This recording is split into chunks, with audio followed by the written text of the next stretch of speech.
And if you really want to appreciate the languages, the culture of this country, I would like the opposition to also appreciate that on 3rd October of this year, the cabinet has made 5 languages as classical languages, which are Marathi, Assamese, Bengali, Pali, and Prakrit. If you really love the languages, you should appreciate the decision of the government and how much this NDA government protects and promotes the languages of India. We recently celebrated the Constitution Day also. And on that day, we have proudly released the Constitution not only in English and Hindi, but we have done it in Sanskrit and Maithili also. So you see that there is a whole conscious effort that all the languages should be given their importance, all the languages should be protected, and all the languages should be promoted. I think this is one point that I wanted to make regarding the language debate that has been going on, sir.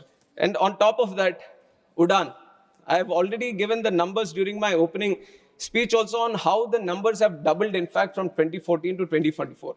Now we have gone through the numbers. We have seen all the airports coming up. We have seen the lot of passenger traffic being increased. Sometimes when we go through it, when it becomes a normality, we kind of feel that it is just a regular thing that has been happening. But if you have to compare it with the other developing countries or developed countries, then you would see that how doubling a number in 10 years is very, very difficult, sir.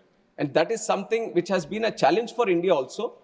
And that challenge has been successfully addressed, and we have doubled the number of airports, doubled the number of passenger traffic that we have, and doubled the number of aircraft fleet. But for us, I can proudly say, under the leadership of Modi ji, aviation is not just looked upon as how many.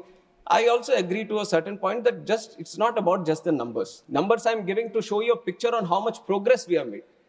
But if you look at the true sense on why we want to promote aviation, why we want to make it one of the best sectors in the country, in the whole world, because when we talk about aviation, we talk about tourism. When we talk about aviation, we talk about economic activity. When we talk about aviation, we talk about real estate growth. We talk about job creation. When we talk about aviation, we talk about industry.